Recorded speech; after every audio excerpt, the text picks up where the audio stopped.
Hi, my name is Gustav Kappert, and I'm going to explain the Nim assignment for CS50 AI. I'm actually going to start with the debug mode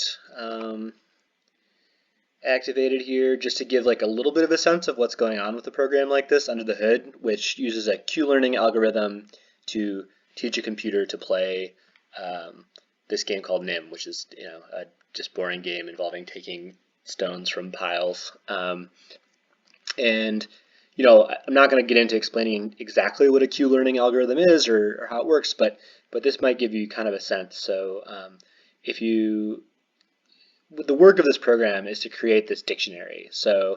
And this massive dictionary, which has 2,567 lines, has information on a state, so like a state of the game board and a possible move. So for example, if you don't know this game, like it might not mean that much, but let's say I have like one pile or a pile of 1 stone, 3 stones, 5 stones, and 7 stones, and the 0-1 represents the action of taking 1 stone away from the first pile. So each entry here represents a state of the board, how many stones are in each pile, and an action that you take.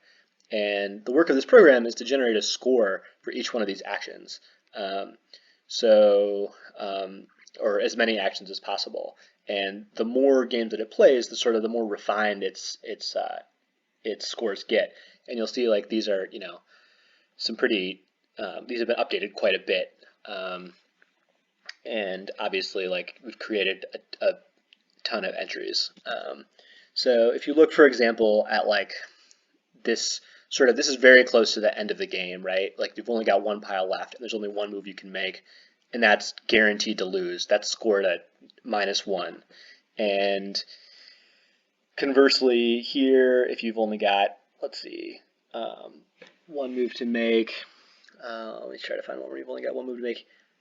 Another one. Here's one where like you've got 2 moves you could make, either one of which is going to result in your opponent losing. So that's scored a 1. And then I think it's more like the more interesting thing is these scores that are closer to 1. So when you have like or closer to 0. So when you have like moves that are way far ahead in the game, it's like not always super clear, or way close to the beginning of the game, it's not always super clear what the best move is going to be. But the cool thing about a Q-learning algorithm in a simple game like this is it can actually like provide some answer for that. So without further blabbering, I'm going to go ahead and demonstrate how the game actually works. So I'm going to go ahead and run Python nim or play.py, and once again it's going to like train, and since it's not in debug mode, it's going to go a little faster. Train, so it's just playing game, and it's like keeps constantly updating the scores for each one of these states and moves. So I'm going to pick a pile, let's say pile 0, there's 1 rock in pile 0, I'm going to choose that and pick 1 rock out of that. Okay, I'm going to pick pile 1 and choose 2 rocks out of that. The AI is going to take 2 rocks from pile 3. Okay, I'm going to choose pile 1 and take 1 rock out of that. Okay, and this, I can make this take as long as I want to. I'm going to choose pile 2 and take 1 rock out of that. The AI is just going to match me. Like if it's playing quote unquote correctly, it's just going to keep matching me 1 for 1. Choose pile 2, and eventually it's going to be a slow bleed. It's going to kill me, I think. Yeah.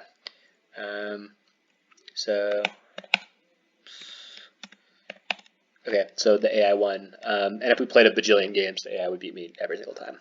Alright, thanks. This was Nim.